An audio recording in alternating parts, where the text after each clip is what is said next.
second ordinary meeting of the...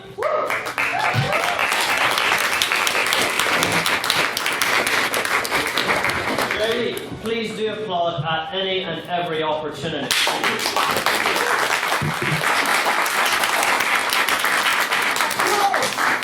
There is him. And this is everyone's going to get sick of this. This is the second ordinary meeting of the Literary and Scientific Society of Queen's University Belfast. So, I will begin as I always do this evening. Actually, I'll firstly make it special by welcoming everyone who's here, especially anyone who's showing up here as a first time, any freshers in the room. I recognise many of you who I met yesterday, and you're all very welcome. So, I shall begin the meeting as usual with if I have any announcements to make. And I don't really. I'll just give a humble brag about us at the Fresher stall yesterday. And I'll thank all of our wonderful volunteers from the council who were there. Wouldn't have been possible without them. And I'll also say we were able to get about, you know, maybe 100 sign-ups or so.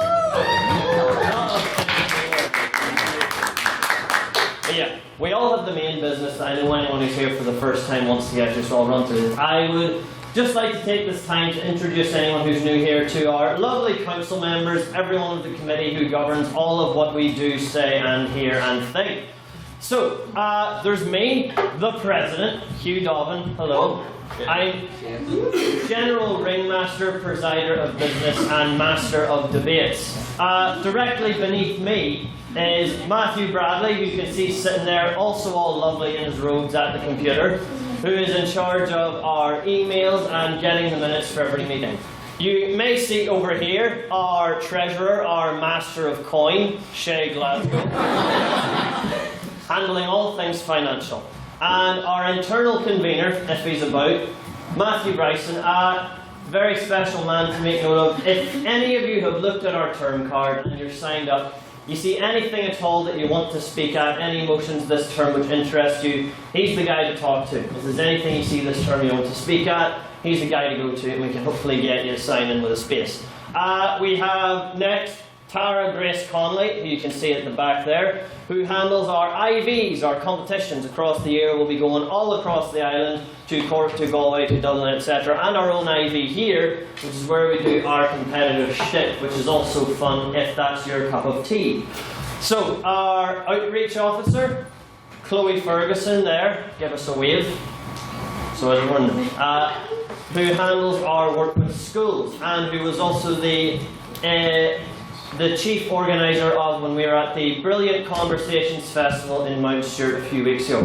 A brilliant event which we'll hopefully have in years to come. Our tech officer, Jake Kieran, is up here. I'll use this time to make special to everyone here so that you're aware that we record all of our debates every week, so just so everyone's aware of that. Our training officer is here, Russell Nairn, and I'm actually going to give him a brief moment to speak here for what we have coming up next week. Russell Nairn, take the floor. Yo, yo. Just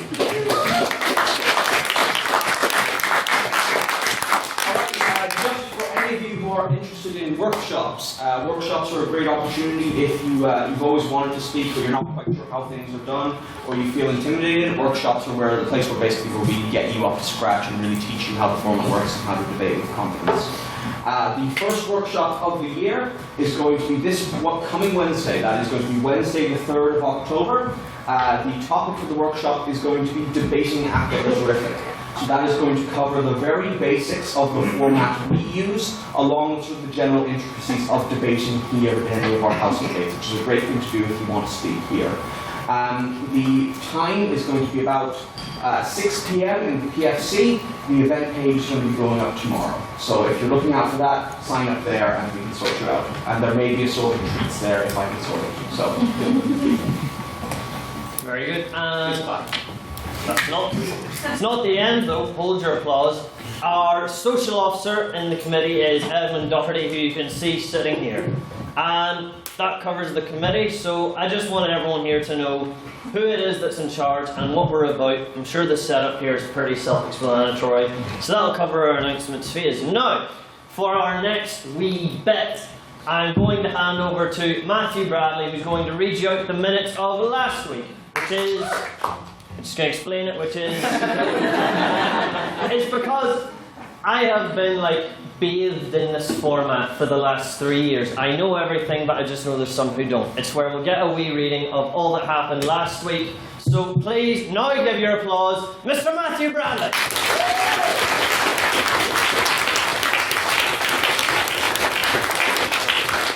Hello everyone, hi! This is minutes time. This is right. Jesus, I was going to explain what happens in this bit, but Hugh's done it, so now I feel oddly redundant. Oh no. But I don't want sympathy. I just want laughs. I just want your appreciation. That's all I need in life. So, yes, as you've heard, I pretty much say what happened last week.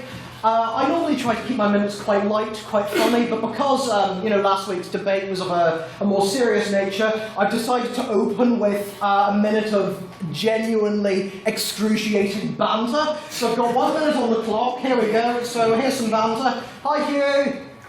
Are you alright? Yeah. Looking forward to the debate? This wasn't scripted. I can't. 1 minute. There we go. We have had 7 seconds of banter.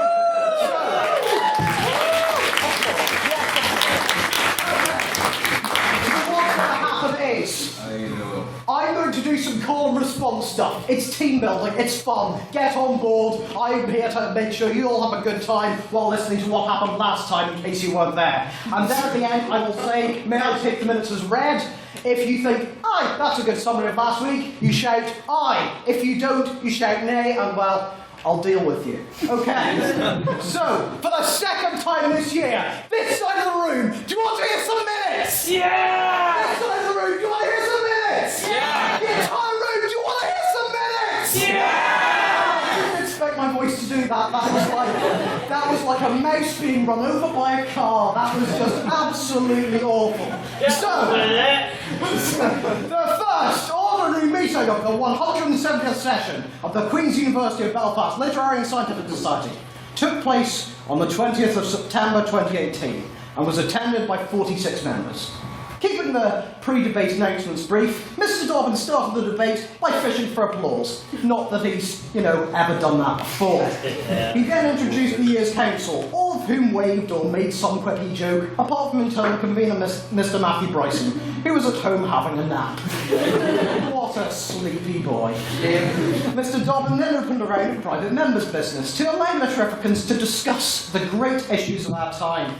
Training officer Mr. Russell then asked the House's opinion on the sportswear burning backlash to the hiring of Colin Kaepernick, I don't know how to pronounce his name, as the face of Nike. That's the thing with the internet, you read names and you don't get the pronunciations, and BBC News, what a joy it is.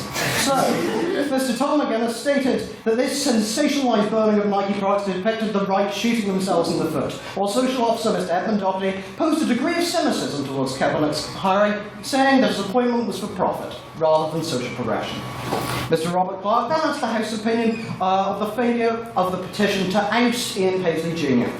Treasurer Mr. Shea Glasgow saw this as indicative of the dysfunctional nature of MI politics, quipping that Mr. Paisley could be outed as an IRA spy and still retain his votes. Mr. Sean Dermot Kelliher saw an opportunity to portray Mr. Paisley as a more down-to-earth figure, stating that we can all relate to his predicament of forgetting large parts of our holidays. Mr. Kelleher then brought up Michel Barnier's recent address to the European Union and his comments on the backstop of the Irish border. Mr. Shea Glasgow stated the proposed scheme is essentially customs checks under a different name, which Morgan Hickman complained to be demonstrably not true, stating that deliveries would be checked at company offices rather than at the border, whereas Mr. Jude Perry claimed the proposed system to be an economic disaster. Mr. Hugh Dobbin then opened a fun round of President's questions. Outreach officer Ms. Chloe Ferguson asked President Dobbin whether he had a nice summer, to which he replied that it was all right. Mr. Edmund Doherty then asked the President about his robes, to which he replied that they make me look, for lack of a better word, amazing. And I can confirm to the House that the President did in fact look Damn fine. Mr. Shea Glasgow asked the President about the freshest pub crawl, which resulted in a rant about a tiki bar, of all things.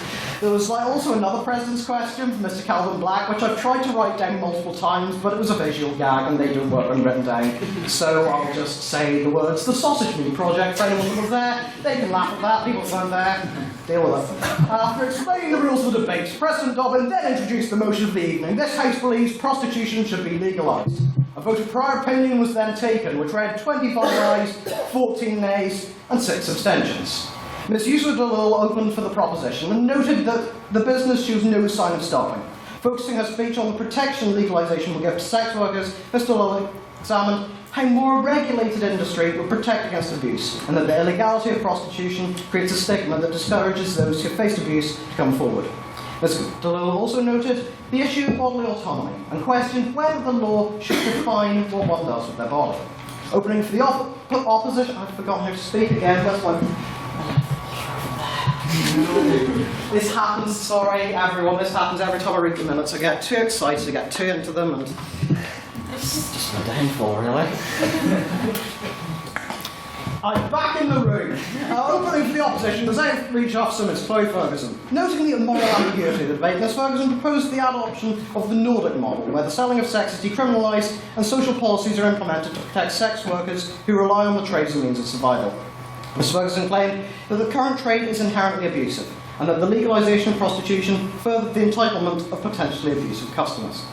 Second to the proposition was Ms. Mary Kay Dobbin, who stated that the perception of women's bodies as a commodity is a problem with society as a whole and not exclusive to prostitution. Echoing the first speaker's assessment of prostitution as the world's oldest profession, Ms. Dobbin stated that by legalising prostitution would ensure everything was above board and looked after carefully. Second for the opposition was external convener Ms. Tara Grace Connolly. Beginning with a disclaimer that current data predominantly excludes male, trans and non-binary prostitutes, Ms. Connolly stated that while no amount of laws could provide full protection, the comparative success of the Nordic model compared to legalisation provided a viable counter-argument. Ms. Connolly noted the vulnerability of sex workers to exploitation and stated that more legalisation should be in place to help those who turn to sex work due to poverty. Speaking third for the proposition was Training Officer Mr. Russell Nairn, who exhibited the economic benefits of legalising prostitution. Mr. Nairn stated that as a luxury industry, prostitution could be taxed, the money from which he felt could be spent on worthwhile services, such as healthcare and bonds. I mean, he was very excited about the bonds there, enthusiastically peddling the idea of, and I quote, coitus for cash. Mr. Nairn debunked the claim that it was in any way obscene, imploring the House to propose the motion. Closing for the opposition and indeed the debate was Mr. Shea Glasgow, who stated that the proposition had fed the House a load of nonsense and focused on the legal arguments surrounding its legalisation. Mr. Glasgow clarified the differences between abolitionism, neo-abolitionism and legalisation, and questioned whether prostitutes would owe damages should consent be removed, as they're essentially supplying a service. Due to legal implications of legalisation and moral philosophy from the likes of Kant, Mr. Glasgow implored the House to defeat the motion. The debate was then open to the floor for a round of questions, which were heard from Mr. Morgan Hickman, Mr. Edmund Doherty, Ms. Ashley King, Mr. Jude Perry, Captain Kieran Gallagher HLM, Mr. Tom McGuinness, Mr. Chris Hubble, and Cormac O'Meara. Finally, a binding vote on speakerability was taken on the motion, which read 6 ayes, 25 nays, 15 abstentions, resulting in a conclusive win for the opposition. May I take the minutes as read? Aye. Absolutely wonderful.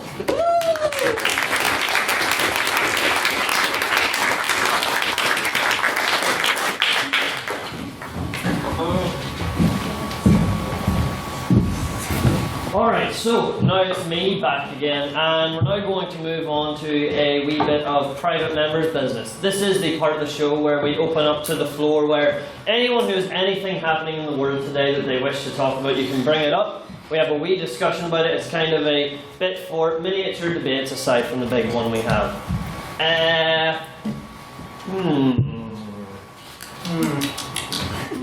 I'll go to Lily. Miss Lily Vetter, HLM first. I'd like to ask the House's opinion on the, I think it's a beluga whale in the Thames at the moment. Oi. Anyone have any opinions on this wheel? Chris? I think I should have to watch a little bit. Be himself. Any conflicting views on this Wales right to live in the Thames? Mr. McGuinness. Considering that the Thames is a horrific cesspit and furthermore in the south of England, no one should really be forced to live there unless absolutely necessary. So, Yes. any opinions on Wales' horrific cesspits or the south of England's relation? Mr. Nair. Well, as I understand it, having been in touch with this whale a few times, he was very recently charged for his abode. The landlord sort of came in and began to charge him rent.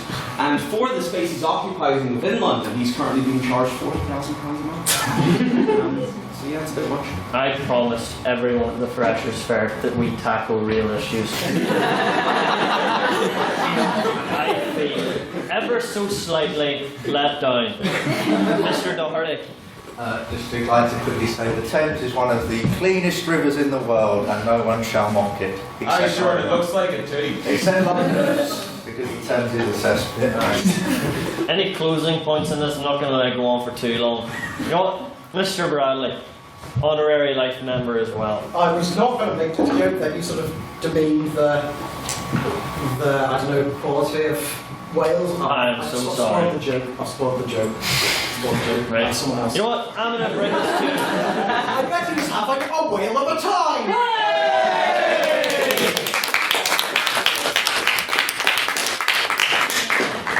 Yeah. Mr. Perry. I see the news today that former Secretary of State and presidential nominee Hillary Clinton is due to visit Queen's next week. I'd be interested to get the House's opinion on whether the university should award her an honorary degree or whether she should be coming to speak here. I know you want to say something. This is your thing. Mr. Jason Bunting, go on ahead, sir. So for anybody that doesn't know me, when she came today, I was tagged about 20 times. I happened to have a framed picture of her on my desk in work. Not weird. So I think we should just welcome her for the amazing statesperson that she is. She's contributed a lot to not just like life in America, but also to like peace and reconciliation in Northern Ireland.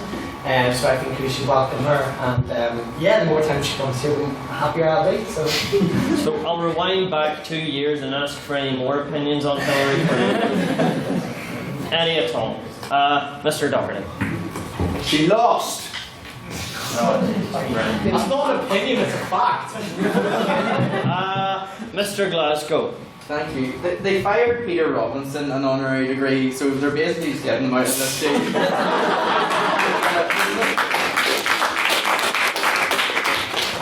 There's no reason Miss Clinton shouldn't have one. One thing I did want to say I was actually pleased about was that there was initial spaces reserved for staff and students at the university this time, unlike the last big event they had with like Bill Clinton and the likes of that, which I thought was very good to see. So, any more thoughts on that, or any other business that anyone wants to bring up on anything happening in the world?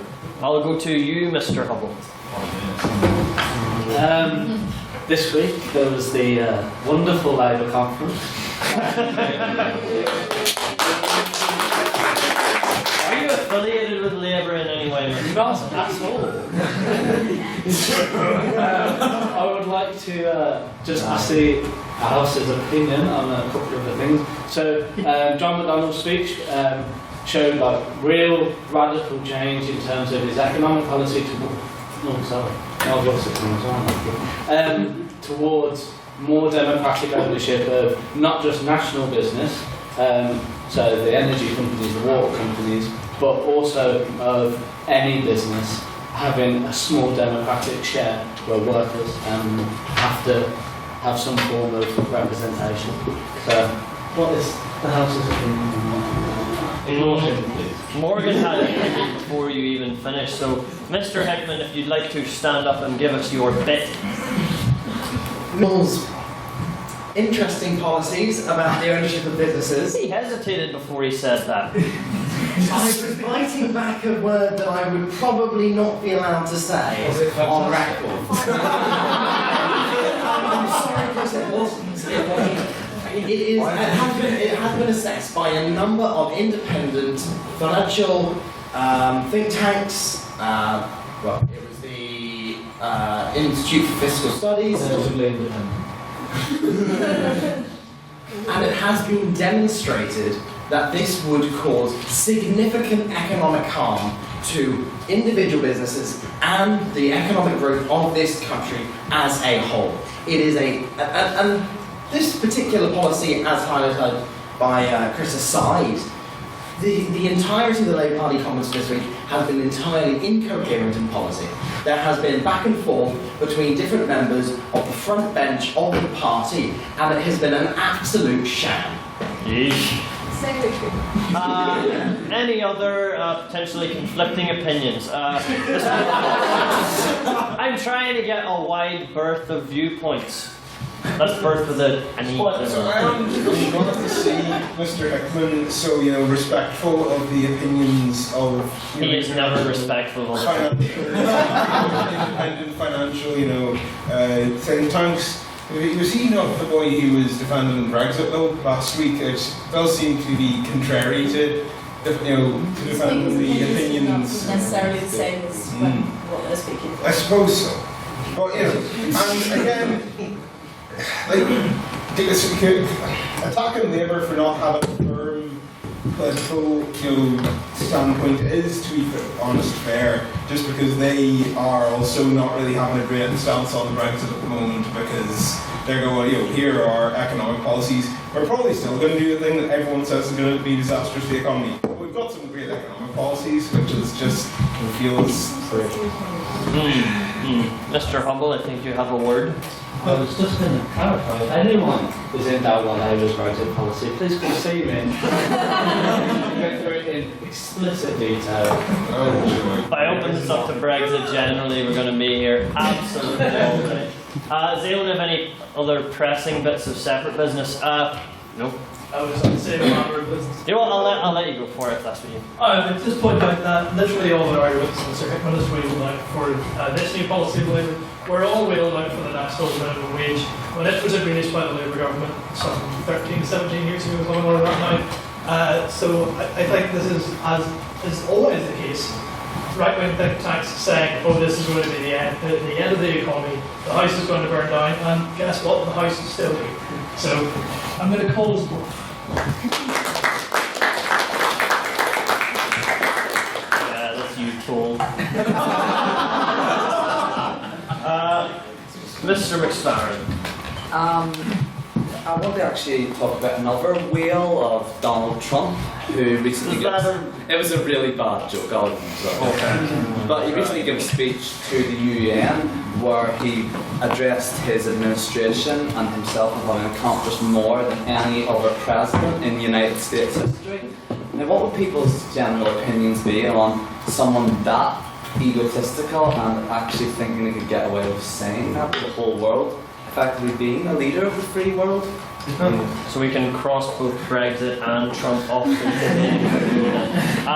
Anyone have any thoughts? Mr. Glasgow. You just sort of have to wonder what level of reality we're operating on. Where the President of the United States stands up before the United Nations General Assembly, says literally one sentence, and the entire room laughs at him. That's it. Mr. McGinnis, I'm going to wrap it up after this, probably, unless you're with anything. I will really. just say, this is from a largely historical standpoint. We did have a president in the 80s who genuinely had proper Alzheimer's, full-on dementia, for I think half of the second term, and no one... That is unconfirmed, sir. Slander. This is none of this is really new. It's terrible. It's awful, and Trump's definitely a lot less subtle about pretty much everything than any previous president. But we've had terrible presidents before. He'll probably go away. He might even get a heart attack before he's even out there. So, hope brings it down. Mr. Nerd. Right.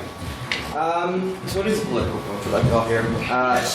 Politics? What's that? I know. So, for those of you who have been following the news, India very recently ruled that it's a requirement for all citizens to be part of a biometric database in order to receive welfare. Our court recently ruled that wasn't unconstitutional, so they're allowed to do it essentially. So I'm wondering if anyone has any particular thoughts regarding requiring citizens to sign up to a biometric database to gain access to stuff like welfare. I'll open that up to the room. Anyone have any thoughts? Mr. Glasgow. It's just so, like, in terms of common sense, it's just so obviously and fundamentally against freedom. Like, you're literally talking about microchipping your citizens like sheep. Like, how can you have that thought and think, oh, why, that sounds wonderful? On a practical note, like, I would be worried by this, but I don't think India probably has the sort of administrative tools to actually microchip all of their citizens anyway, so we maybe don't have to worry as much, but it's still, it sets a bad precedent internationally. Might kind of back and forth, but you speak again. No, it's a response to an actual clarification. Yes. One of the particularly concerning things regarding this is that India very recently passed a very large commitment to welfare. Its government recently committed a great deal to welfare. And this new biometric database, if you want to receive any form of welfare, it is compulsory that you are on it. So I think that will create a bit of a dichotomy where basically poor people are going to be forced into giving up their privacy and signing up to this database if they want to receive any aid from the government. Mr. Hubble?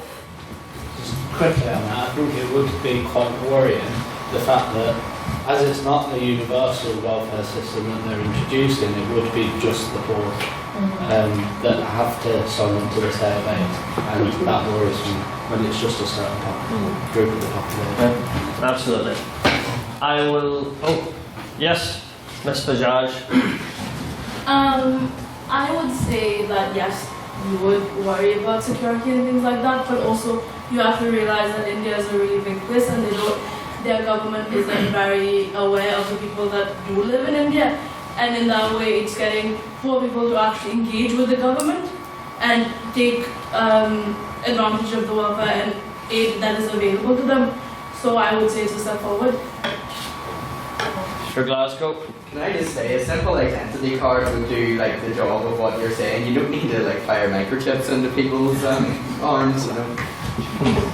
I think I'm going to end that here. I'm going to get private members' business to end on a slightly lighter note. So I'm going to end this one with our first vote of the day. So this vote will be for all of us here who would grant miscellaneous beluga asylum in the Thames River. So all those here who are in favour of letting this beluga stay where it is, could you please raise your hands and say aye? Aye. There is a vote for not having an opinion. I'll just make everyone aware.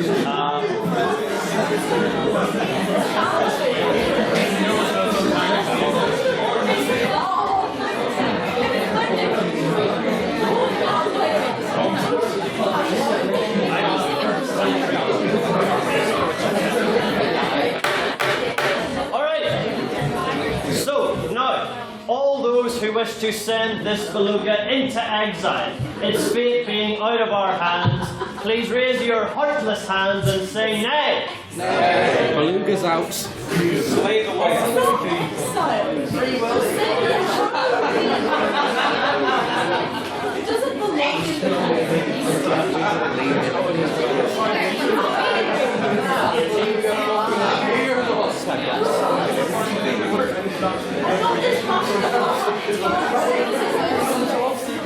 So, if you find yourself having absolutely no opinion on the location or whereabouts of this beluga, please raise your hands and give a noise which expresses no opinion whatsoever. Probably the right choice, let's be honest.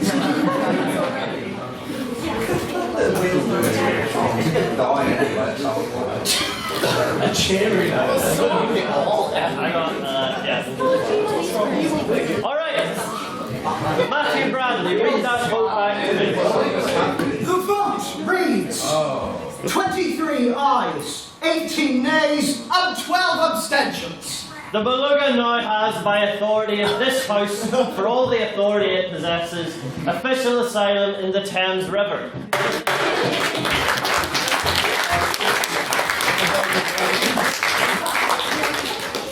Truly, we are changing the world.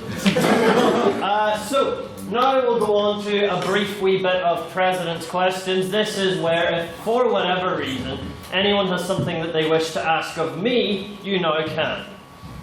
Oh dear. Miss Venner. What did you have for breakfast? Shame. It's tradition. Shame. Well, you know what? If you don't want the old questions asked, raise your hands and interrogate me. Not you. This morning I had Tesco's finest cinnamon and raisin bagel because I have to go home tonight and they'll be out of date when I arrive back on Monday, so I have to eat them all today. So, if that's it for President's Questions, I'm happy to end it there. We might have to disown those. I am apparently very uninteresting. So, it's sad, but it's also very true. Please give me a bigger off. I really like it. No.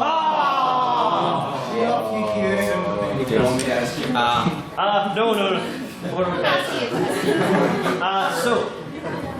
now we're going to go to the prior opinion vote. This is the bit of the day where we'll get everyone's opinions on today's motion before we get into the substantial debate itself. Now, normally we'll only be taking votes from signed and paid out members, but since we have such a large amount of people here, and it's only Freshers Week and a lot of people haven't had the chance, I am suspending that standing order for the evening, so everyone can vote.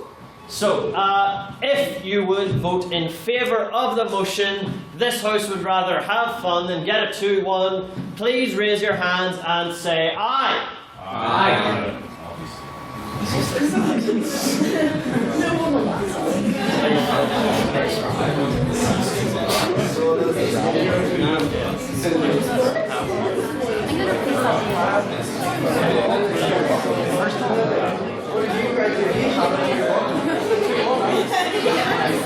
Alright.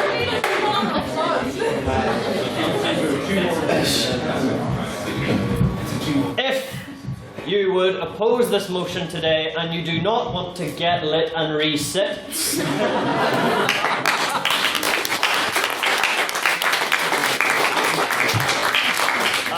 please raise your hands and say nay. Nay! Seriously?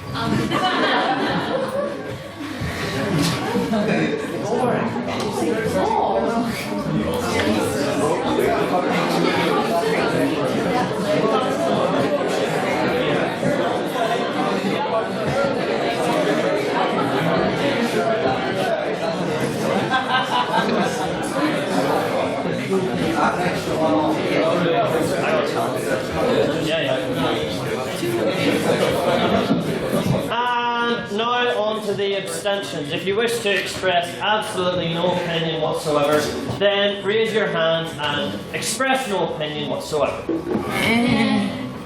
Yeah, sit on that fence.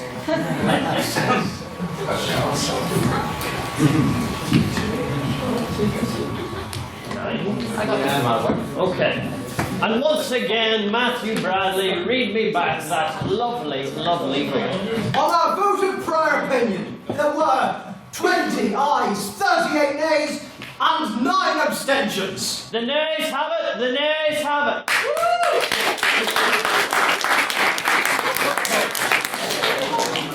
Well done. Now, it is now time for what you're all looking forward to, the substantial business of the evening, the main debate. And I walked back to my chair too fast because I still have to explain the rules after all of it. So, what we have here is we have our proposition.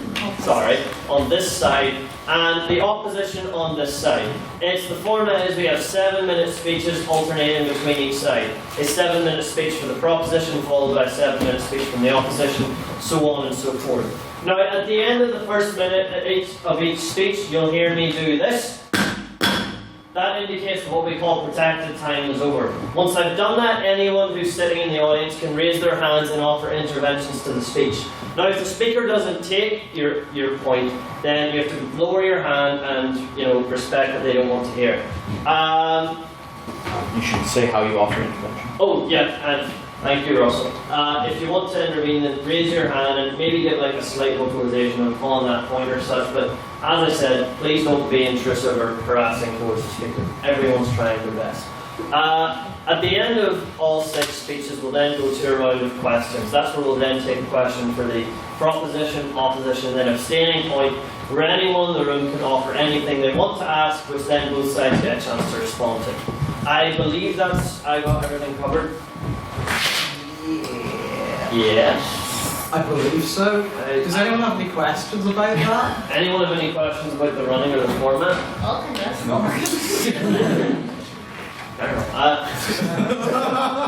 Alright, so with that, I bring us to the main business of... The first speaker's gone. The first speaker's me, but yeah. Oh, is it going down the one? Yeah. Right, like it always is. Very sorry. Shame is that. I appear very unprofessional. All tackling. So, I now call in the main motion of tonight. This House would rather have fun than get a 2-1. Speaking first for the proposition, Mr. Training Officer Russell Nairn.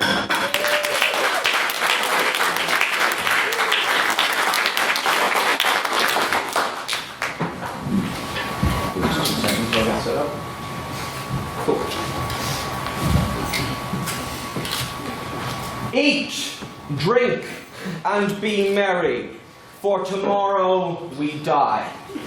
Ladies and gentlemen, I have a not entirely undeserved reputation amongst the litterific as someone who is loud, usually funny, and southern.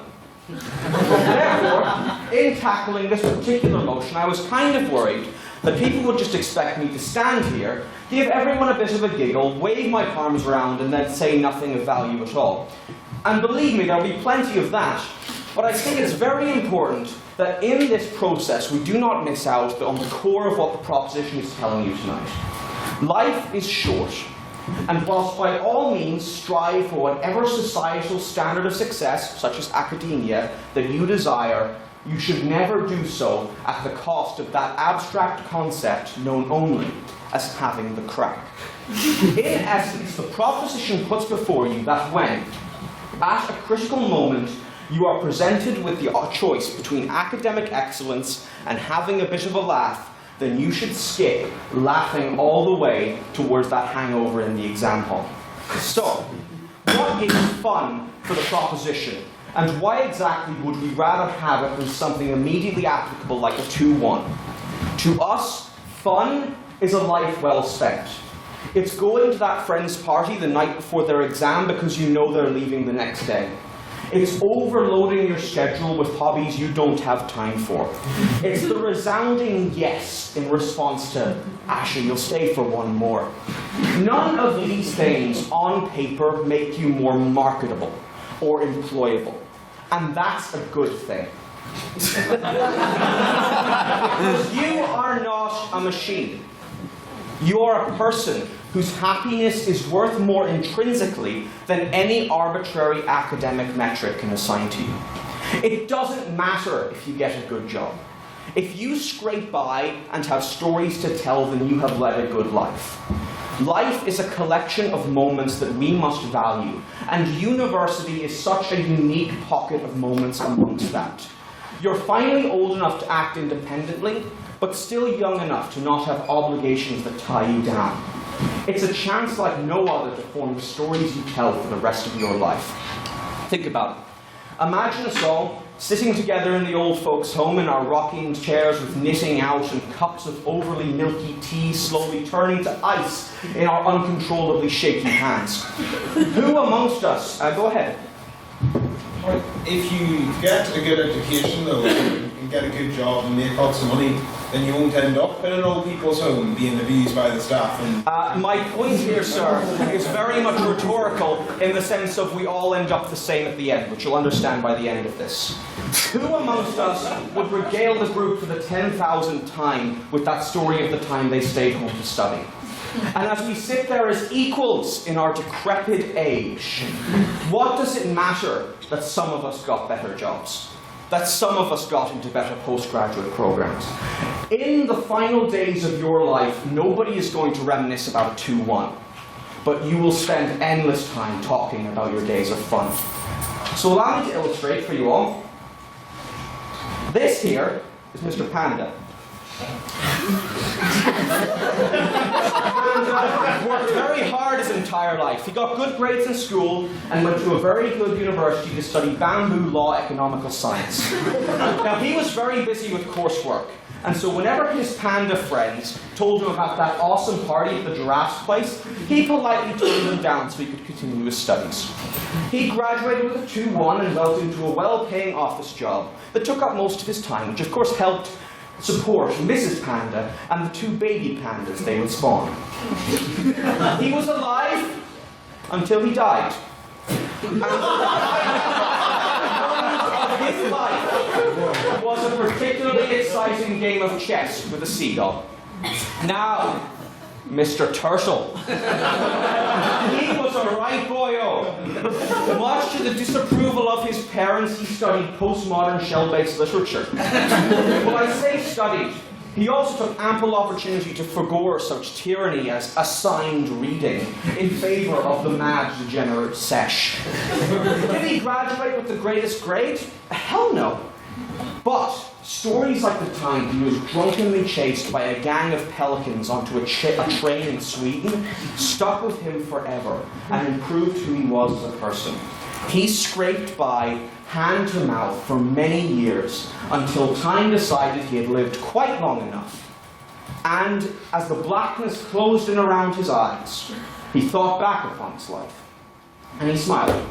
And he knew that if he could do it again, he'd do it the exact same way. You are going to spend so much of your life chained down to something. You don't even know what it's going to be yet. It could be family, work, anything. Hell, any one of us could die tomorrow. For these few short years at university, you are free of the chains that will bind you for the rest of your life. Do not waste it by allowing academic success to become a chain that you create for yourself. Understand this. There's no way that the proposition is telling you here tonight, don't work hard, don't get a 2-1. If you can manage that, then by all means go ahead. However, what we are saying is that if getting that 2-1 would come at the cost of you being miserable and passing up on good times what is potentially the only free period you'll get in your life, if getting that 2-1 comes at the cost of your fun, then quite simply, and quite gutturally, and I'm willing to take the fine for this, fuck that. You're getting the fine for that? Yeah, exactly, I'm taking the fine. Now, I am an unashamed fop, and as such, I'm going to leave you tonight with a very brief bit of poetry. A piece which has always greatly resonated with me, and one which, in my mind, perfectly summarizes the proposition's argument tonight about valuing fun over any idea of society academic success. It's a poem by Edna St. Vincent Millay, and it's called First Fig. My candle burns at both ends. It will not last the night. But ah, my foes, and oh, my friends, it gives such a lovely light. Thank you.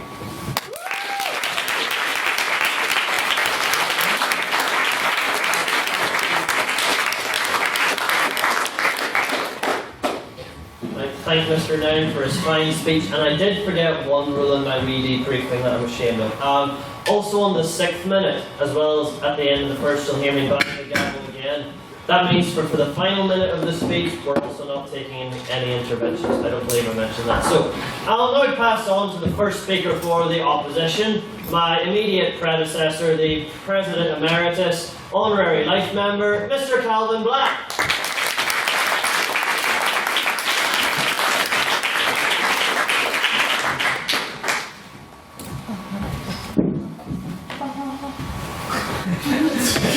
Already started the tangle. Get on with it. It's got to limber up a bit. Right.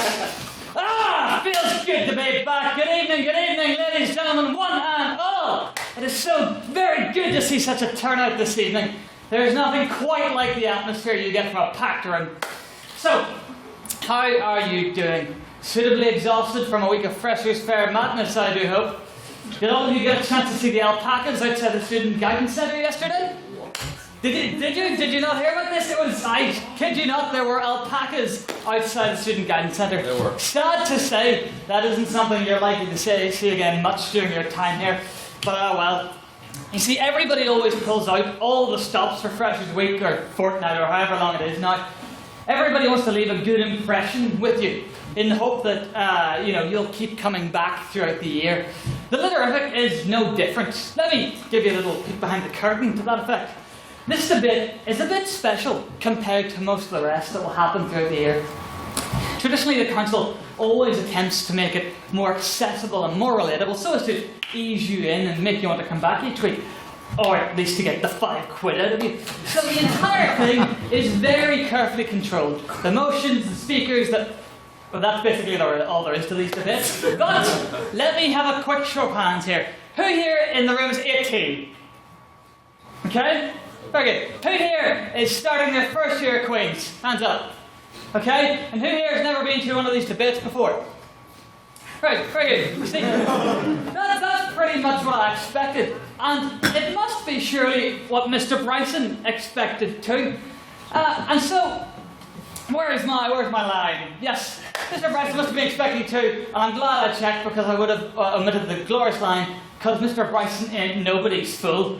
I think we can all understand how then, after careful consideration and deliberation, he came to the conclusion that what this debate called for, what it really needed, was a 24-year-old who finished his Masters literally 2 weeks ago and has been in here for 6 years. That's excellent staff work there, Mr. Bryson. I clearly...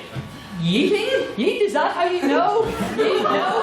Yeet can be used in any way, yes? No? Okay. Anyway, right, speech time. The truth is I feel very strongly about this motion. And as first off, it's my job to lay out my side's interpretation of the motion that we'll be debating. Oftentimes motions can become some mind-numbing, uninspired battle for the middle ground. And in fact, Mr. Ming did this. In this case, it would be the prop saying definitely have fun, but do still try to get a 2-1. And the op saying definitely get a 2-1, but still try to have fun. And that's just a waste of everyone's time. No, go away. As such, I do hereby define the opposition's interpretation of the motion as being that you should definitely work hard enough to get at least a 2-1. And you should also have no fun whatsoever from now until the day you die. You know why?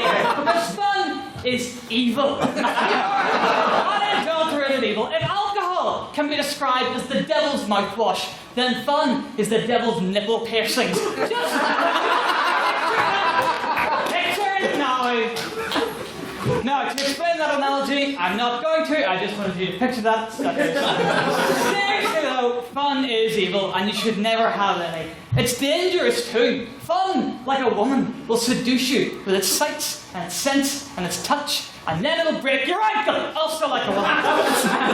First time I went on a date, I just thought she was weird. Second time, I thought it must have been something I was saying each time. But after the fourth and fifth times, I think you're all just sadistic people who enjoy breaking ankles. Jesus. What?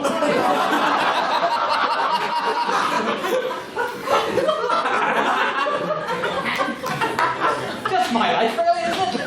Originally, I had planned to use the next part of my speech to demonstrate the perils of having fun by doing a bit that I had tentatively titled Calvin Roasts the 170th Council. And I had some pretty good gags worked out.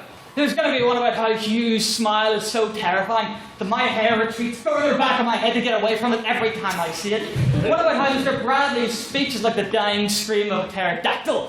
One about how Shay, over there, is actually really good crack when he's having fun, but he also has a tendency to get a little bit tremendously racist. It's the Welsh of all people. Like, what's wrong with the Welsh, Mr. Glasgow? They have lovely accents. It's actually quite dangerous for Mr. Bryson to have fun. Stand up a second, Mr. Bryson. He used to be 6'5", now look at him.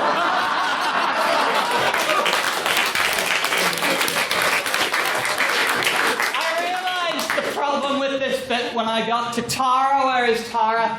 Where's Tara? I am Chloe. You see, to be frank, either one of them could break me like a Kit Kat bar if they so desired, so I'm just going to stop while I'm ahead, or at least not in unspeakable agony. Sure. Your ankles look awfully appealing. Like, as as you pointed out, Mr. Nairn, you're southern, so frankly, I'm not scared. You, all I need to do is point behind you, yell, potato! And you can shout for like the next 3 minutes. It's perfectly fine. No! Okay. I am really avant-garde and pushing the back here. Anyway, where was I? But yes, the moral of this speech is that abject misery is really the only way to spend your life. And to be fair, for most of it, it's inevitable anyway. No, go away, I said! So we might as well get a head start on it. If you were hoping for a well-reasoned, methodically constructed speech from me, then I'm afraid you're out of luck. And Mr. Bryson, you really should have known better before you asked me to speak. I believe Mr. Doherty plans to, do what? Give some actual reasonable points. Yes, actual reasonable points. So look forward to that. And then Mr. Hubble's going to, well, you'll see. I'll conclude with one final, in my opinion, rather brilliant illustration of why you just shouldn't ever have fun. Point of information. No, thank you. It's a tad apocryphal, but it makes for a good party story. Has anybody heard the tale of the lad from the University of Manchester? A couple of years ago, we had a member who was doing his master's here after completing his undergrad at Manchester. And in his first year, he had heard tell from a friend of a friend of a friend about a guy who had come to the university wide-eyed and excited to explore his newfound freedom. Unfortunately, he was a tad too excited to have fun, and within his first week, he had managed to blow almost all of his student loan for the semester on alcohol. Faced with the prospect of having to survive for months with very little money, he had the bright idea to go down to his local Asian supermarket and buy a huge amount of instant noodles. Okay, fair enough. Unfortunately, this is where it begins to go a bit off the rails. He then had the less so bright idea to put said noodles into his bathtub and fill it with hot water. The plan being to slowly eat away at them as necessary over the coming months. Alas, our pioneering protagonist had forgotten that his instant noodles hardly contain all of the nutritional value that a growing boy needs, but also, and arguably more importantly, the water that isn't moving goes stagnant. And so now he holds the auspicious honour of being the first person in 100 years to be admitted to the Manchester General Hospital with a case of scurvy. Do you want to have scurvy? No, not. Therefore, the only logical course of action, the only thing you can possibly take away from this speech is that you should oppose the motion and never have any fun ever again. Thank you.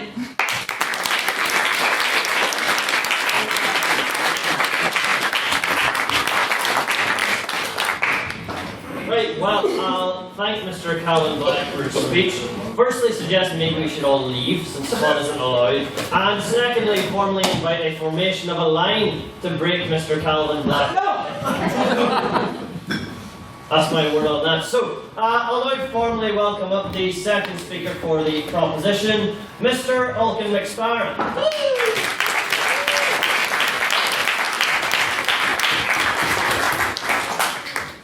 Ladies and gentlemen, thank you.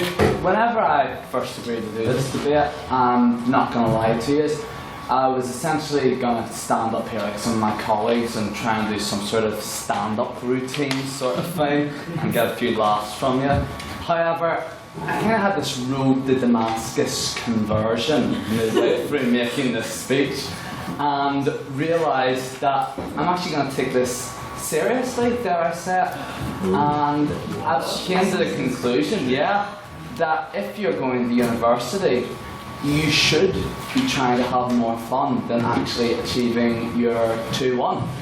And if you just go to university to get the grade of a 2-1, a couple of nice numbers in a sheet, then you've really missed the point of the whole experience you're letting yourself in for.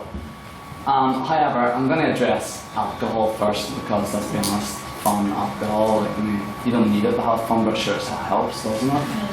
So, some of you may be aware that I'm rather partial to the occasional pint.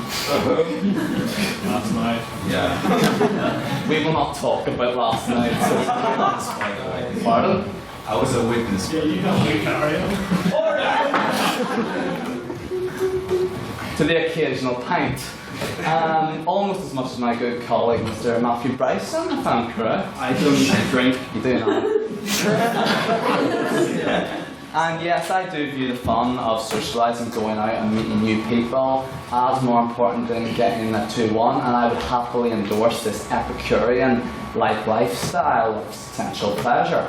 However, when one looks outside at this, well, great university, there are so many other ways to have fun.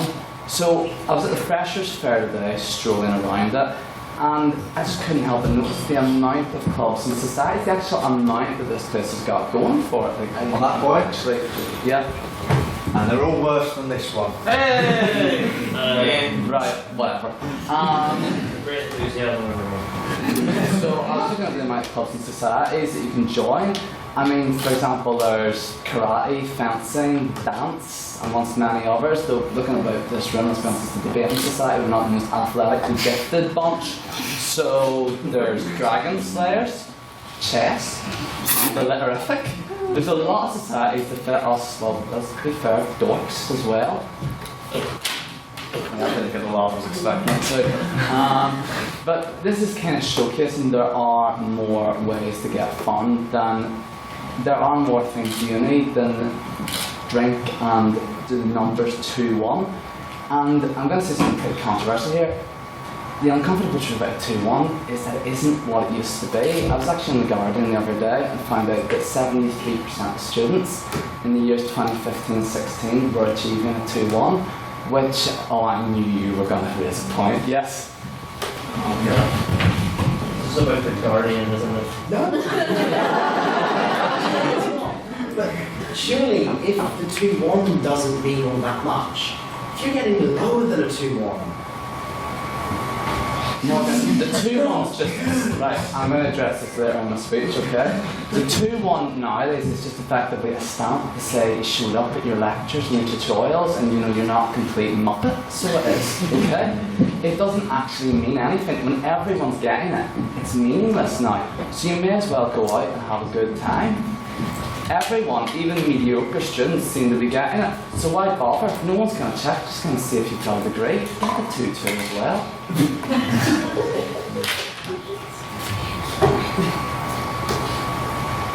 So for you to be truly successful at university, you've got to embrace all aspects of the experience. Yes, there are a few niche vocational courses you may need to get a 2-1 from. However, let's be honest, the vast bulk of students aren't going to be doing a niche vocational course. You're just going to be doing McDonald's prep, to be honest with you. I mean, geography students, anyone in this room? Stop, geography students. Agriculture, fashion design, history. I mean, What are you saying? we're in the same course. I mean, it's just going to result now in me going to a bunch of mediocre jobs that no one likes. You may as well just have fun and make the memories in the meantime. So, to be blunt, yeah, have a good time, go out, enjoy yourself, make the memories, live a bit of fun, have a bit of fun, live a good life, and I'm definitely under the 7 minutes. You are far under the 7 minutes. I don't have to say it. No, absolutely. Yeah, I'll hang on, this is Okay.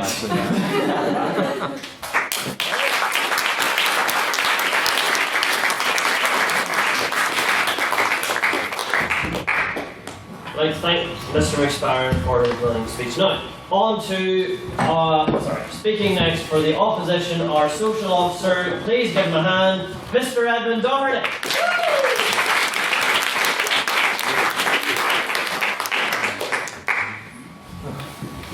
I've got warm up as well, I guess. Okay, let's start off with rebuttal. I'm actually going to start off by defining rebuttal for the freshers here. So rebuttal is when you refer back to points made by speakers on the other side and explain why they're wrong. There we go. There's more help for you. Okay, let's start off with the first speaker for the proposition. You spoke about jobs and the idea that some people might get good jobs, but even if you have more fun and you end up in a low-paying job, it is a better way. It is a better time of a life.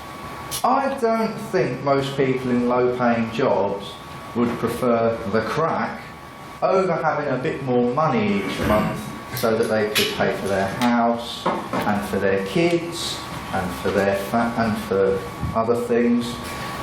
You know what families are like, I don't. And the idea about at university, under your degree, you are chained to it. Degrees are very expansive. There are a wide range of them, and within the degrees themselves, there is a wide range of choice you can have. On that point, sir. No, thank you. It is simply not true that you are chained at university. There is so much you can do. On that point, sir. No, thank you. Now on to the second speaker, Mr. McSpan. Sorry, my friend. So good friend. The idea that you're here to enjoy yourself and do everything. No, you are here to do a degree. That is what you pay all of your money for. You are not here to have fun. You are here to learn. On that point, sir. No, thank you. And then the idea that degrees are not valuable anymore.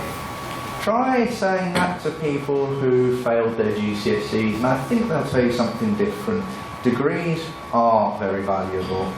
Trust me. Just think of the government, and think of the British government.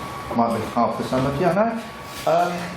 How many people in the British government have got university degrees? Specifically, how many people in that cabinet have got degrees? I'd say effectively all of them. Now, it's not the greatest, no thank you. Now, it's not the greatest cabinet in the world, but ultimately they got there through hard work, determination, and degrees. Now, to my own points. Let me start by explaining why you, and you, and you, and you, and all of you, and of course not you, should work very hard and get at least a 2-1 at university. This world needs more intelligence.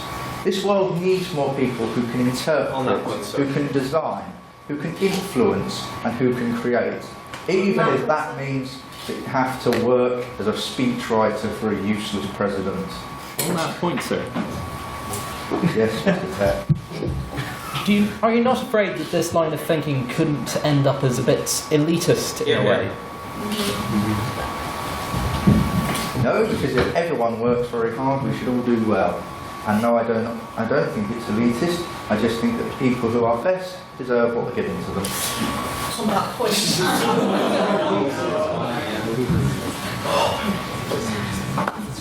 Anyway, what university gives you is the ultimate opportunity to become a leader in this new world, or at least an integral part of this new world. You can become a teacher, a web designer, you can be the Brexit secretary. You probably do a better job than the current one. Now, a degree opens gateways, despite what some people say. On that point, sir. Because it gives you skills you cannot learn any other way. Consider it as an exclusive experience. Consider it in a vein similar to a luxury item that only a certain few ever experience. Like a grand car. Go on, Mr. Barry. You study history just like me, Edward, and I can safely say when I finish my degree, I will have no exclusive set of skills that will enable me to specifically do any job. So you will have an exclusive set of skills. You can have a history degree. It will taught you a various amounts of ideas and concepts, as well as several events and details throughout history, reaching back from ancient times to the modern world.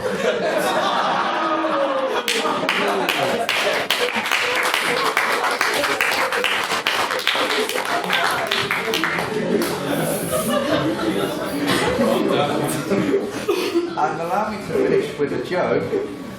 A luxury item only a certain few will ever experience. A bit like a government in Northern Ireland.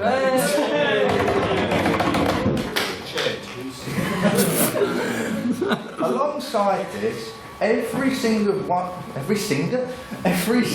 of you in this room will have a different degree experience. Consider that. It is I consider the degree for every single person in this room to be something personal to them. Now, why wouldn't you then treat it like anything else that you consider personal? Your loved ones, your pets, your society. And this brings me to another personal issue, that of money. Some of us, okay, where are the English people in the room? Put your hands up. Okay. Some of us are going into very, very large amounts of debt to go to uni. And when the degree is over, that was the end of that sentence. So when that degree is over, and for that much money, why not, as Melania Trump has in her very weird way of wording things, be best? Why not use every square inch of the Maclay Library? Because you're the one that's paying for it. And why not speak to every lecturer and every person that you know on your course who's working for On that point, sir. Because you're paying their salary. No. And now, to sum it up, the problem of fun. As Mr. President Emeritus Honorary Life Member Calvin Black has already said, we in the opposition do not like fun. And I can safely say that anything fun always has several bad consequences. And allow me to explain this by looking at the problem of working class fun. Because the working class idea of fun is based on three things: dancing, drinking and screwing. Now, you could say that that is living like common people. However, no one wants to hold, apparently. Order. However, let's just not forget the line, one of the lines before that. You'll never fail like common people. If you do well at your degree, you won't end up in that circle because you'll have done something with your life. You'll have done something important, and you'll be able to go forward and do great things. Hopefully. So to conclude, everyone, I'm going to go over. It's not my first time. So to conclude, everyone, as my father always said to me, work hard, work strong. And from my own point, if you think that having fun, being happy and being loved are important, all I can say is this: leave all of your longing and your love behind. None of you can carry it with you if you want to survive.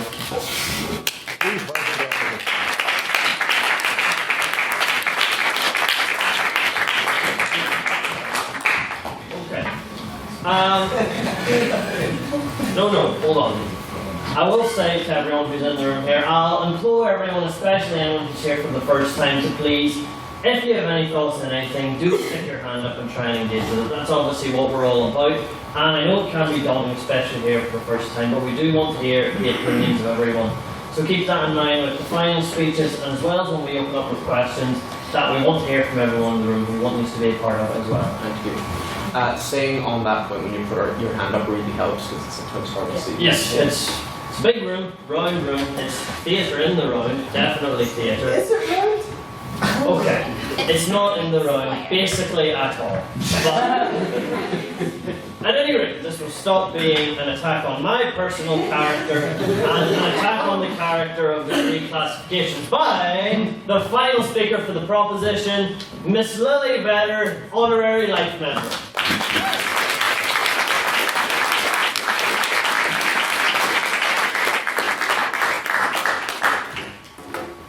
Well, I'm going to start by saying I'm really glad I get to go after Edmund because I had nothing written down before that.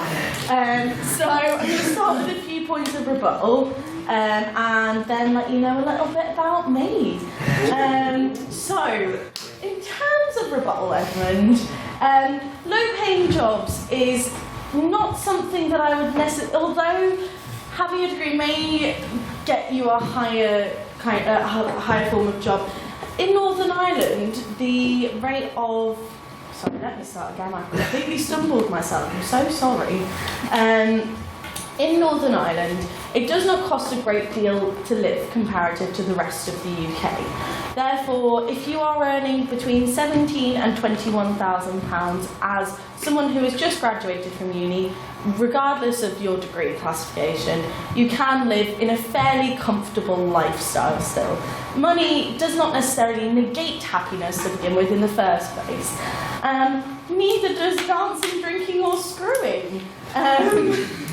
But I will not deny that university gives you a great deal of opportunities. I can't deny it because I myself went to Queen's, and I did get those opportunities mainly through the Litterific. In a lot of ways, though, you can do a lot of other things in your life that don't necessarily mean you have to have a degree classification. Nowadays we have, the world is our oyster. You can do online courses, you can do vocational courses. Even if you do fail your GCSEs, you can still go to college, you can still go on to do vocational courses that can eventually lead you to relatively well-paying jobs. Also, intelligence does not necessarily negate grades. Sorry, what's it? Tongue twister. Does not necessarily negate good grades. So I wouldn't say that in order to get a degree, some of the stupidest people I know have got 2-1s. To be perfectly honest with you, myself being one of them. So that's the majority of my rebuttal done, I believe. So, just to let you know a little bit about me, I will put it out there, I did get a 2-1. But that does not mean... Thank you very much, it was several years ago. But that doesn't mean that I don't enjoy a good bit of fun, and it also doesn't mean that that fun could not lead me to better places in the world, sans my degree. So, to be perfectly honest with you, I work for a charity, and in said charity, there was no grade classification needed in order to get my job. In fact, the main reason that I got hired was because I had done school's work with the Litterific. So I'm just going to put it out there that the Litterific can lead you to places that does not necessarily mean that you have to get a good degree. Come here every Thursday and you will have some of the best times in your life, and you'll come away with some good stories too, to say that. But yes, everyone is different. There are a lot of different ways that people approach things. And like it's been said, some people do go on to do very course-specific things that you will need a relatively good degree to have. But that does not necessarily mean that it needs to be a 2-1. Getting a 2-1 isn't the be-all and end-all. It was something that I know that I strived for when I was younger, and to be perfectly honest with you, unless, like it's been said before, you are going into something very, very, very, very specific, there are still ways of getting around it. Say science, for instance. Although you may want to get too well in your degree at university, doesn't mean you can't go and get some experience, come back in a few years' time, and then go and get the job that you actually wanted. There are 2 reasons that most people have come to university. Reason 1, they wanted a decent job, and reason 2, it was the natural course of their educational life and they just kind of didn't know what else to do. Reason 2 is probably the more common, and I can imagine quite a few of you in this room did come to university because you just felt like, you know what, I haven't got anything else to do, may as well spend 3 years here and waste some money. And again, this does come back to Edmund's earlier point of the fact that if you're English, you are wasting a lot of money. You're never going to pay back your student loan, folks. I'm going to put it out there. I am never going to pay back the £53,000 that I owe to the government, regardless of how much I earn, because they take like 0.1% interest off you when you're over 21 grand. So it's just, sorry, you don't want numbers, that's not what I'm here for.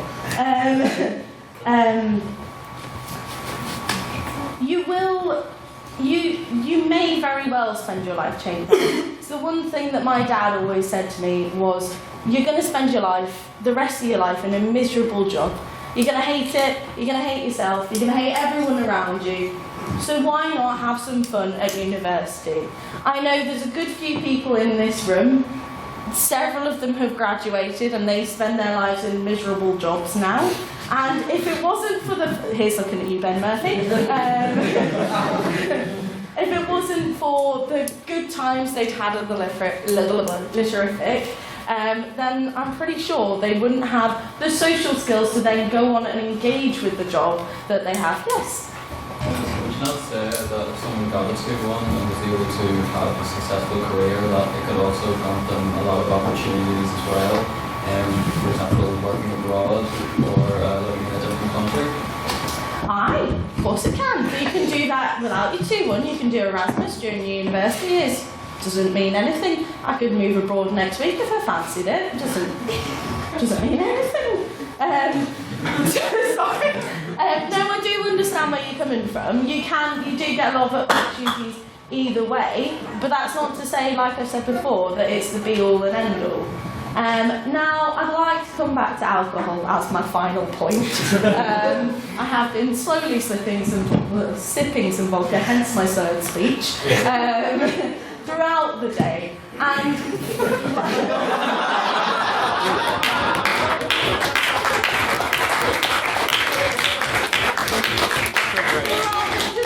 I'm not an alcoholic.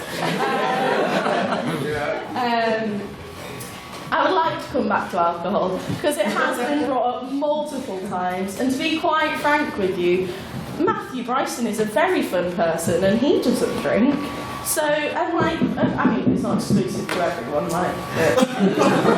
but generally speaking, you don't have to have a drink to be fun, but you also can have a drink to be fun. Everything at the end of the day comes out to the way that you deal with it, the way that you want to handle life, and the way that you want to see your future go. So I implore you to vote in favour of the proposition, because at the end of the day, you only live flipping once, alright?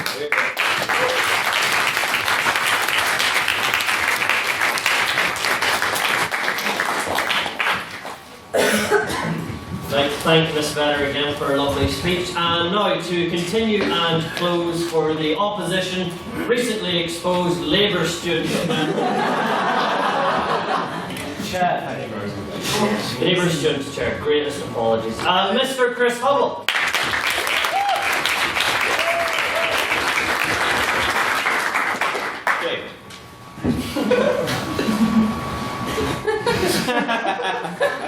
Timer's not started yet, don't worry.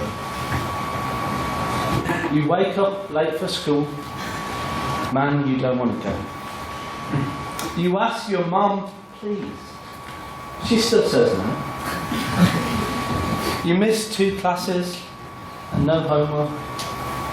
But your teacher preaches class like he's some kind of jerk. You gotta fight for your right to party.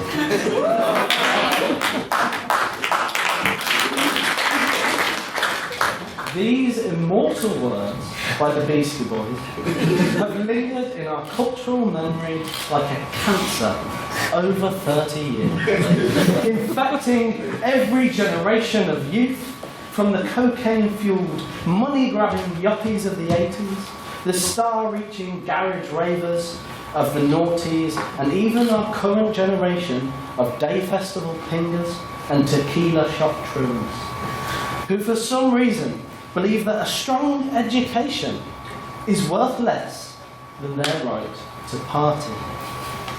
Some of these people are sitting among us in this chamber. Some are sitting around this very table, or tables, trying to convince you to forego your education, your future, and to embrace your inner beastie.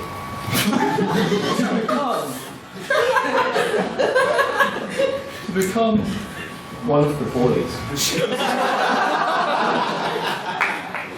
But it is a dangerous fallacy, one that we will not stand for.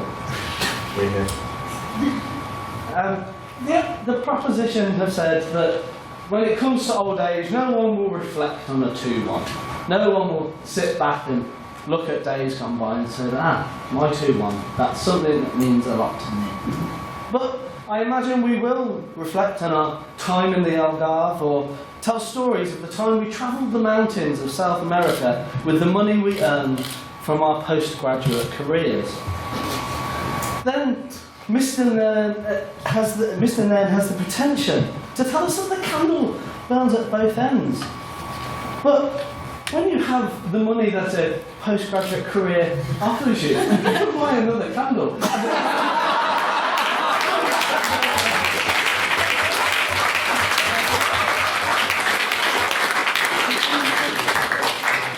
A nicer candle as well, one that smells of lavender.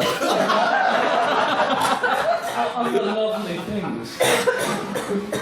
And then Miss Vetter ended with that you can do other courses, that there's other paths in life, that not everything is focused on a university degree. And I'd agree with you. But that is not the question we're here to answer.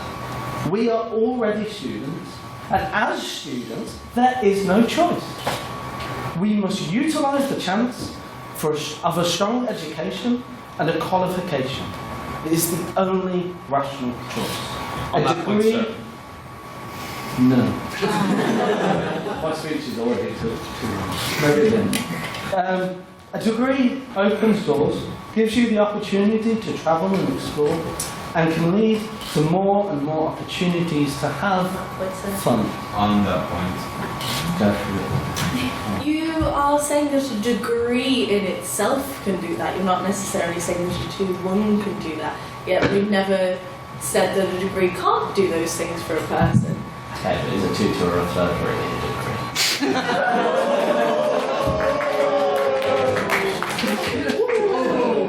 degree? Yes.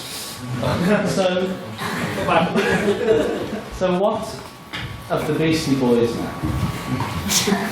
I'm afraid the story is not a happy one. Once the albums dried up and the scene moved away from angry white rappers with overactive hand movements, the band fell on hard times.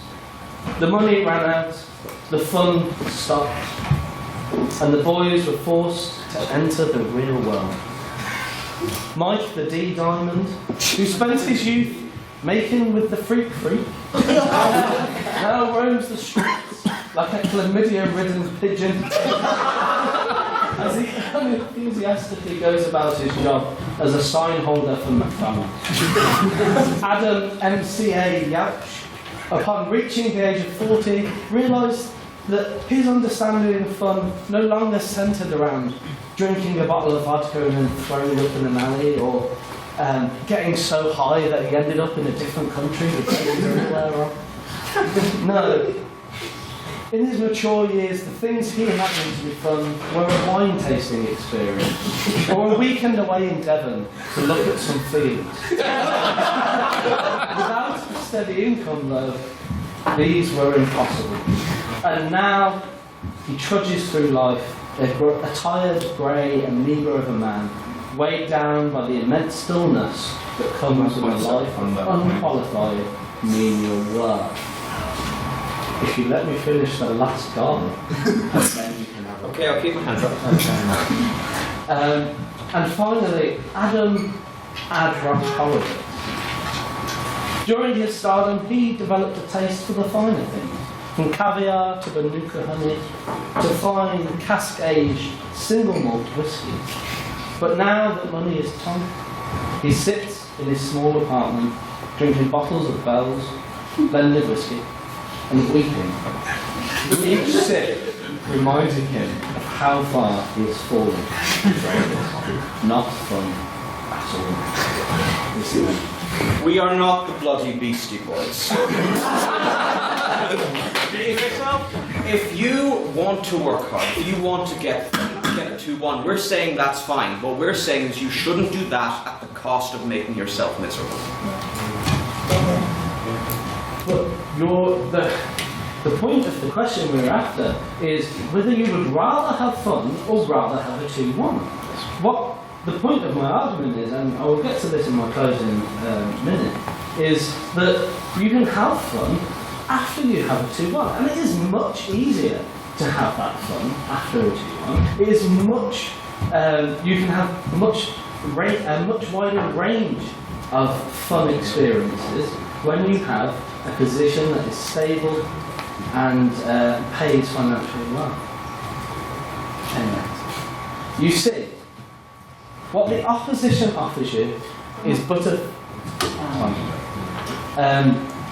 flicker, a brief flame of so-called fun that when hit by the cold breeze of reality will dwindle and die, leaving only the ashen grey remains of a once bright future.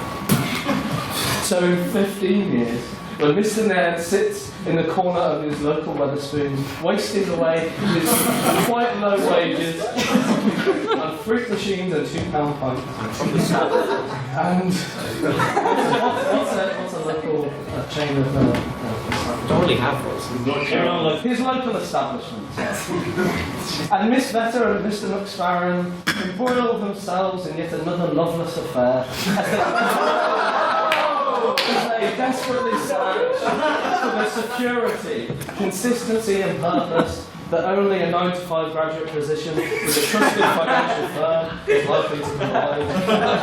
Those of us who worked hard, aimed high, and yes, on occasion forewent our fun, we will have sipped champagne from the teats of fortune and will look forward to a long and prosperous life of adventure, meaning, and most importantly, fun. With a 2-1, you equip yourselves with the ability to open doors, to be financially secure, and to afford fun for the rest of your life. But if all you achieve at university is fun, then you will be left in the world of work with nothing but your wits. And if the proposition is anything to go by, that might not get you very far.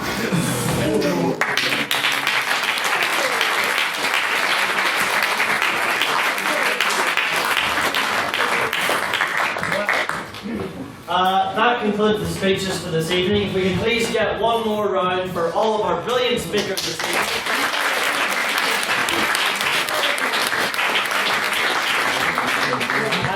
I hope that was all able to give you all a laugh and uplift you. Or maybe you were depressed by the talk of dead pandas, broken ankles and articles by the Guardian. So, God, I've lost them. Now we come to the bit where it goes over to you, the people.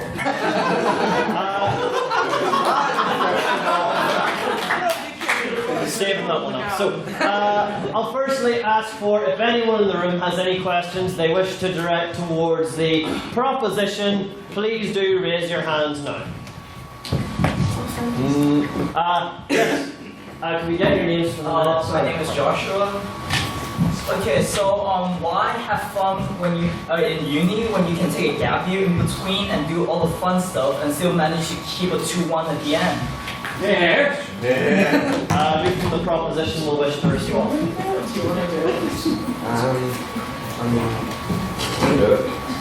Somebody could, please.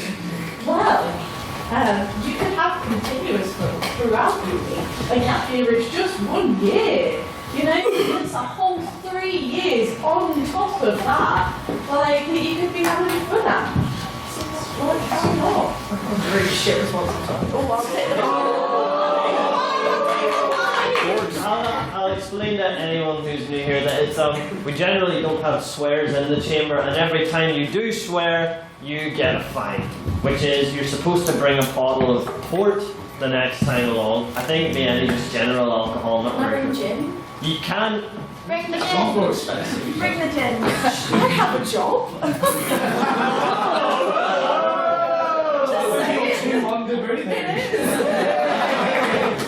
Lily brings gin. You owe us something. You also owe us. Okay, point of order. My supposed fine was not in the minutes that were approved, and therefore. Do you want to know why? And therefore, I may as well. Order! Do you want me to tell you why they weren't in the minutes? Because there was a legitimate reason. Because Hugh dropped one last week as well, and I didn't want to bring it up with him because I am the to do a favour to the president, I decided not to put your fine in the minutes. But I can of course edit them. They weren't taken as read, and I'll upload them today.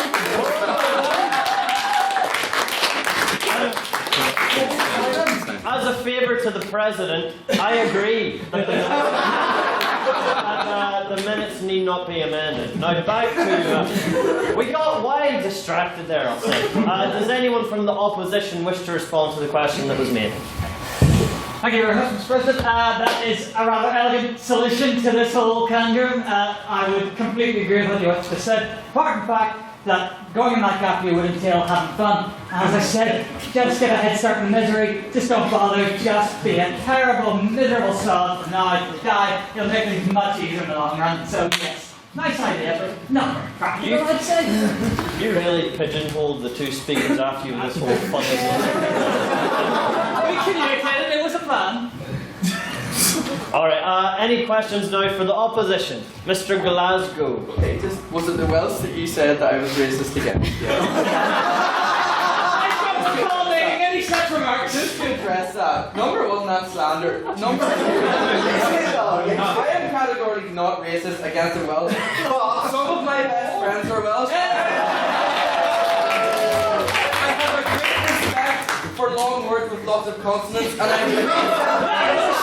have a great sympathy for the Welsh national cause. If I loved my sheep, I do like the white feathers. Okay. On my actual question, Mr. Black, you said that fun was evil, but just reading your body language, you seem to be smiling and laughing a lot. Were you having fun giving your speech, and if so, how do you plan to offer restitution? First of all, Mr. Glasgow, I strongly dispute your accusations of slander. I, on many occasions, have seen you with a drink in one hand and an article which you have written last night decrying the foul abomination that is the Welsh. So, I'll see you in court and see your lawyer, and I'm a mathematician. I look forward to losing to it. Regarding my body language, I'm again afraid to invoke the fact you are a lawyer. You clearly can't read body language. I was clearly miserable the entire time.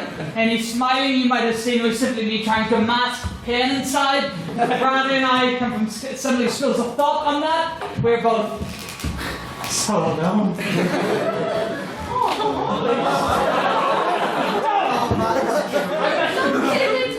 That's not fair. That's you.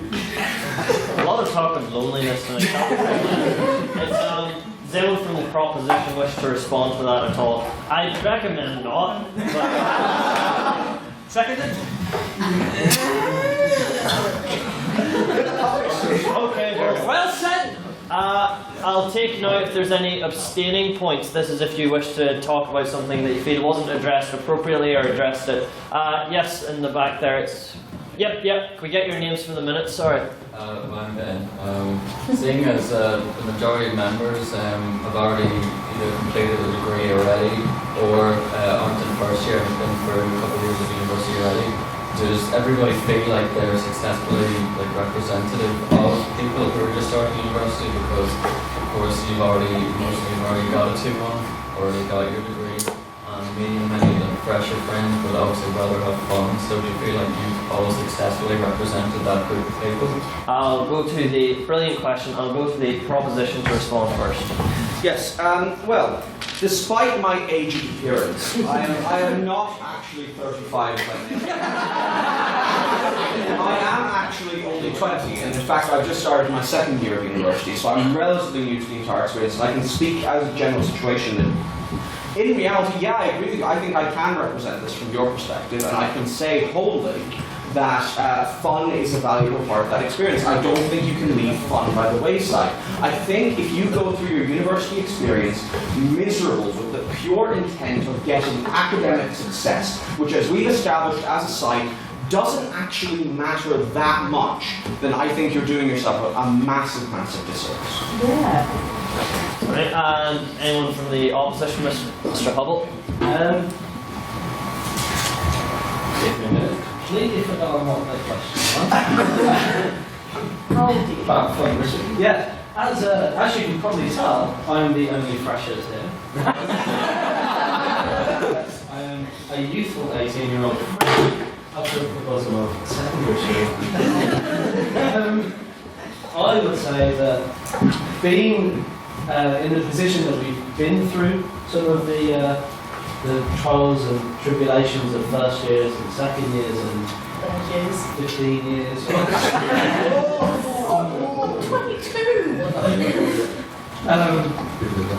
It gives us a perspective that we've actually been through the stage that we wanted to have. Well, not me, I don't want it. But we've been through the stage where we've thought, we don't need the essay, we'll just have a bit of fun. It doesn't need to be done till the last minute, and then you end up handing it in 4 days late, and you lose 20% of your mark several times.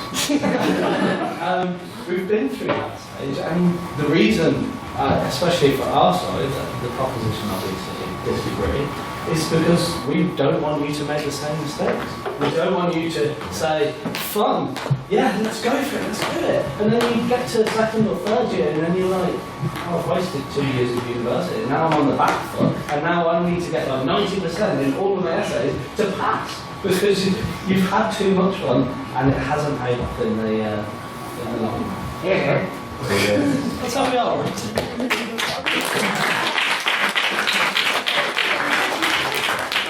And we'll now wrap back around, so if anyone has any questions for the proposition. Yes, could you get your name for the minute, sorry? How do you defend your monetary thing? It's obviously student debt one thing, but living costs is another. Because when you're at uni, obviously you can't do a full-time job. So you wait, you have 3 years when you can't earn, you get to that age where you need to start earning, so how do you defend not actually doing a degree in school? Like, try and invest that in. Nice to see a new face. So, I really obviously can't have a full-time job.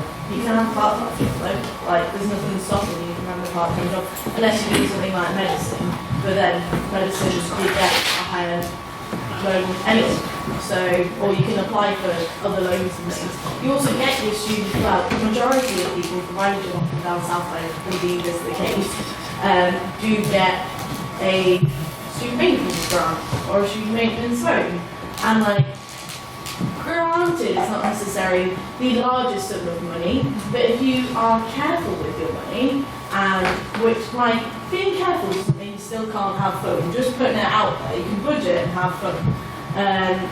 It doesn't necessarily mean that you can't do the things that you want to do, because you can still have a part-time job. I had a part-time job the whole way through uni, and like, so it didn't make any difference to my fun experience, because you just do what you can, you know? Good. Opposition, who wants to go? So I definitely agree with what you said, that not spend out a load of money to effectively just waste it, and given how much tuition fees are, I'll just restate the point of you are paying so much money to be here, why not use it to good effect? Why not utilise it?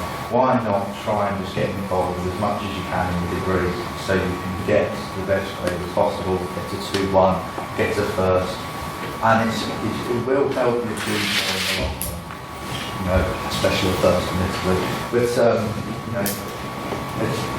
achieve, what the proposition wants you to believe is that your degree doesn't matter, but it is what you're here for ultimately. Everyone in this room, well, except for people who've already finished, but they've gone through the same experience now. We are all here to do a degree in something. That is what ultimately we should focus on.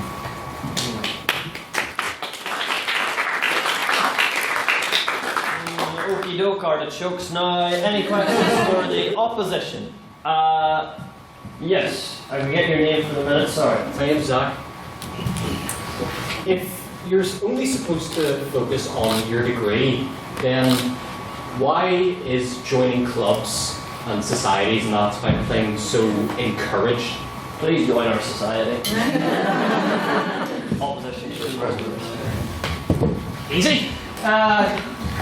Employers are not always particularly impressed by a CV that contains nothing but your academics. They like to see that you've gotten involved in things outside of your course and have experienced not things that are fun per se, but things that are useful and things that have taught you things other than your academics. For example, getting involved in society doesn't just mean coming along and watching. That doesn't gain you a huge amount for your CV. But what can help is if you volunteer to speak, because then you can say, I'm a confident public speaker, I have debated, I can structure an argument, and blah blah blah. And then, on top of that, you can get involved in committees and councils and the organising bodies. And that kind of leadership experience is invaluable. You don't get leadership experience from your degrees normally, unless you're doing a degree in business management or whatnot. So yeah, that is extremely valuable to employers, because plenty of people do just keep their heads down and get the mark. But people who've kept their heads down, got the mark, and also can say, well, look, I was an active member in this, and look at these other things. Yeah, fun is a secondary outcome. So yes, Russell Nairn, Master of Toasts. Yo! So, I would like to thank Mr. Calvin Black for functionally illustrating our point that there is more to life than academics. That's what we're saying. There is more value to yourself than what you can achieve through academics, and that will be reflected in employability and in you yourself as a person. Clubs and societies are valuable because they're a fun activity that grows you as a person and makes you more interesting and increases your own personal worth. So that's why you should prioritise these fun activities that grow who you are rather than just rigorous academic exercise. And we'll go now to any abstaining points, which are, yes, we can get your name for the minutes there. I'm Cormac. And I just wanted to bring up that the opposition made very clear the importance of getting a 2-1 that will lead you on to future job success. But I'm afraid that I stand here as proof that's not always the case. I got a 2-1, and due to various circumstances out of my control, possibly involving the collapse of at least one government, I have been largely unable to find work with my undergraduate degree, which has led me back here, not just for a master's degree that I'm doing, but also to avail myself of the many social and fun opportunities that I passed up the first time. I'll go to the opposition to respond first this time. I'd just like to say an employer is more likely to vote for someone with a degree and no clubs than someone with clubs and no degree. On your point, I do agree. I think it's getting harder in the job market, even for people with a first or a 2-1, to get to those graduate positions. And now that people are having to do a master's or having to go into further and further education in order to get positions that years ago you didn't even need a degree, or you needed just a 2-1 or a 2-2 to get into. And it is a bit harder, but the numbers, I will say, the numbers don't lie. Like, graduates are more likely to earn more, they're more likely to get into stable employment, they're more likely to have long-lasting employment, and they're not as likely to fall into poverty or fall into sort of welfare traps as people without a degree. I'm not saying it's impossible not to, I'm just saying it is clear that it's much more common if you have a 2-1 or a first than if you have a lower degree or if you have no degree at all. Anything proposition wish to respond to that? Yeah, no, completely. I get you. Yeah, I took really bad when I first got out on the job market. But there's also been a change within employers that they do understand that not everyone gets to do one anymore. Like Morgan said, 73% of people get 2-1 nowadays. But there has been a big change when you're looking at jobs in like London and so on, for graduate schemes to start. So like Lloyds Bank, they take on people who've got 2-2s. There's a lot of the major people who understand that there is value in not just having an amazing academic career, that they have done all these other things on the outside as well that do contribute in the long run to the way that they can present themselves within a company. So, and again, like I said in my speech, very stumbled, but people, although you may be more likely to get a considered decent job or a job through having a degree, there are other vocational ways that you can go about getting jobs as well. There's now so many colleges, there's so many different schemes. You can go to different university, you can do things online. Like the other day I did a flipping photography class online. So the world is a magical place nowadays and everyone's happy, you know? Everyone is happy. Where now? Where now? It's running wee bit short in time, so I can go for another round of questions if I feel like there's a great interest, or we can just go to a vote. Anyone else have questions they really want to ask? It's for proposition first, if any. Okay, any for opposition? Yes, we'll go for you, sir. What's your name for the minutes, please? My name is Lefteris. I'm from Greece, so it's kind of hard to No worries. remember. Okay. So I have a fact and a serious question. The fact is, like, I want to ask if a 2-1 gets you a mural in the city of Belfast, because the Beastie Boys have one.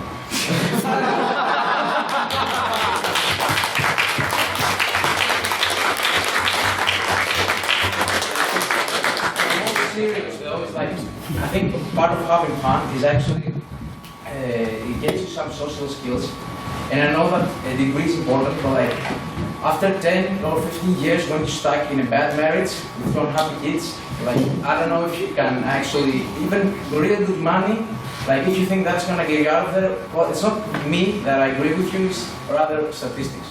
So I want an answer on that question. Anyone from the opposition wish to respond?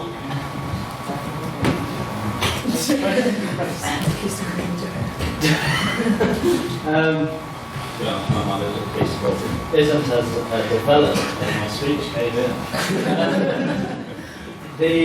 I would say that you're right, and social skills are an important factor. I would say that a modern degree program would have some of those skills involved in it, and current degree programs are trying to involve much more of the social side of it, much more innovation in terms of how we teach and how we learn.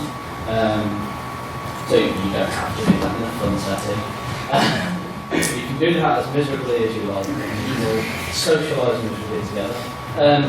I'd also say that in terms of like sort of family life and social life and happiness generally in like an individual level, was not always true, but income is shown to have a positive effect up to about 40, 50 grand, where the more your income increases, the more likely you are to be happy. And there's no correlation after that.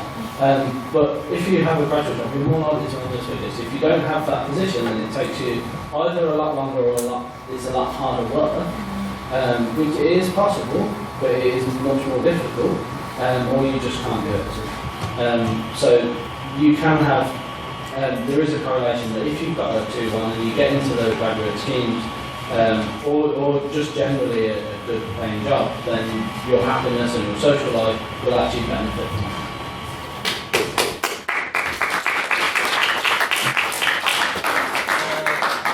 Proposition will respond to that. We agree with everything you just said. Thank you.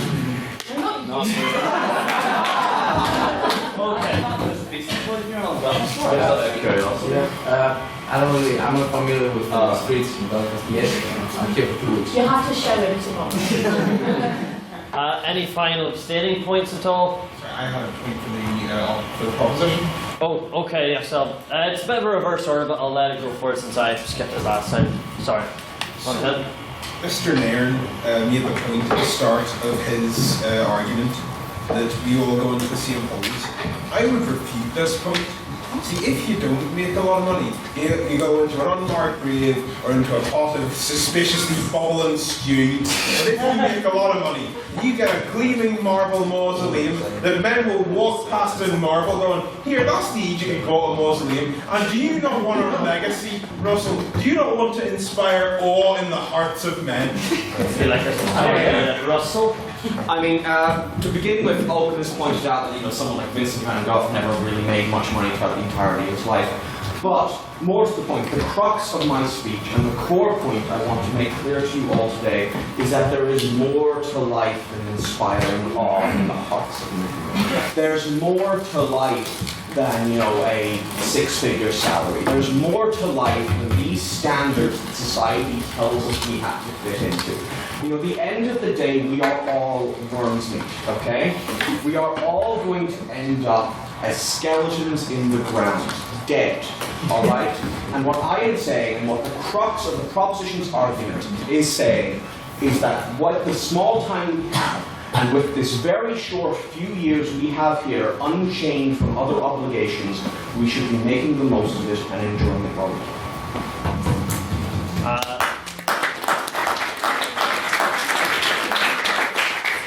Opposition respond. Please keep it brief if you can, because Yes. we're cutting a bit of the time here. Just a curious about turn there from Mr. Nairn, because as some of you may remember, during his speech, he talked about whenever you're old and grey and you're retiring home and you're telling stories to your fellow old people in the retirement home. And that was basically telling you to inspire awe in them, but the grand old times that you had when you were younger. And now he's saying, no, clearly he believes in nothing and stands for nothing. Also, I completely agree with what you just said. Yes, inspiring awe in the hearts of men. What greater meaning to life could there be? I personally am not so enamoured with the whole mausoleum. I would prefer to be shot into space, so that maybe if it inspired me, reconstruct me, and I can continue to infect the universe with my growing misery. But that's just me. Yeah. Any final abstaining points? If not, we'll go right to the vote. We are going to go right to the vote. Okay, so I'll reiterate to everyone here, our previous vote was a vote on prior opinion, what you thought when coming in. Our second vote, this is the binding vote on speaker ability. This is on not what you thought, but which side you thought spoke better. Which of their arguments you thought were more pleasing, more convincing, which you believe were the better speakers. So, we're going to go first, as we always do, to the proposition. If you believe the proposition spoke better this evening, please raise your hands and say aye. Aye. Hands up high when you're 5'6". Used to be called yeah, Use that joke. That was like. It's called a recurring joke. Oh shit, yeah,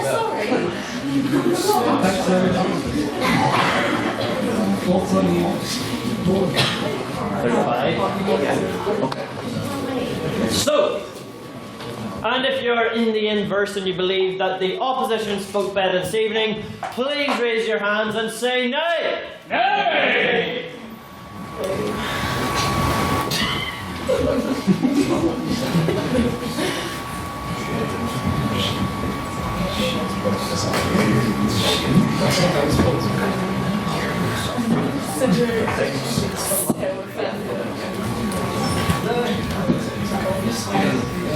I know. All right. If you are of neither viewpoint, you wish to say that the opposition and proposition spoke equally well, equally rubbish, or that you basically don't have an opinion at all, and you learned absolutely nothing tonight, please raise your hands and express no opinion whatsoever. Yeah. I could care less. I see you fancy.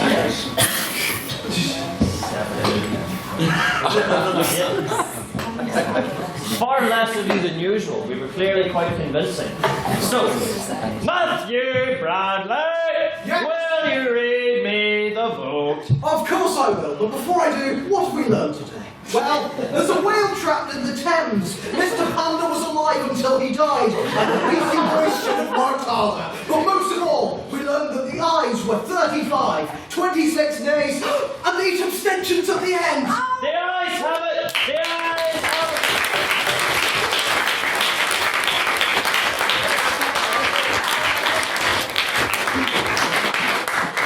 Right, now we're just about to adjourn, but before we do, I'll give you a few announcements. Are we going to take sign-ups tonight, or are you?